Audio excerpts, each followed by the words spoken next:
એક મિનિટ સૌથી પહેલા તમે આ સાંભળો.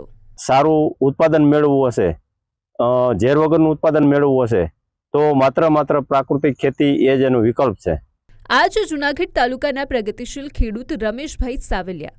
આમની આ વાત સાંભળવાનું એટલા માટે કહ્યું કેમ કે આજના આધુનિક યુગમાં વધતા જતા પેસ્ટિસાઇડ અને રાસાયણિક ખાતરોએ જમીનને તો બંજર બનાવી છે, પરંતુ સાથે સાથે માનવીના સ્વાસ્થ્ય સામે પણ મોટું જોખમ ઊભું કર્યું છે. અને આવી ગંભીર સ્થિતિમાં રમેશભાઈએ સાબિત કરી દીધું છે કે જો નિશ્ચય કરવામાં આવે તો રાસાયણિક દવાઓ વગર પણ મબલખ અને ગુણવત્તાયુક્ત ઉત્પાદન મેળવી શકાય છે.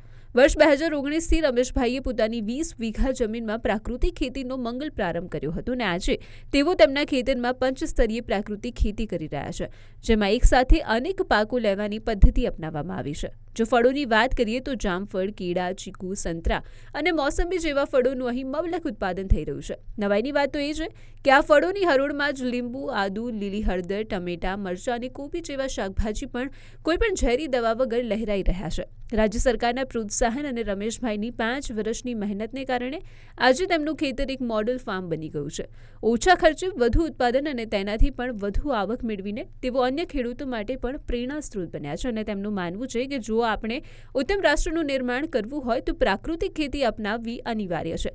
અને બાકીના ખેડૂતો માટે તેમનો એક જ સંદેશ છે કે રાસાયણિક ખેતી છોડો, પ્રાકૃતિક ખેતી અપનાવો અને જમીનને સોના જેવી ઉપજાઉ બનાવો. હવે જોવાનું એ રહેશે કે રમેશભાઈની આ સફળતા જોઈને બીજા કેટલા ખેડૂતો ઝેરમુક્ત ખેતીના અભિયાનમાં જોડાય છે.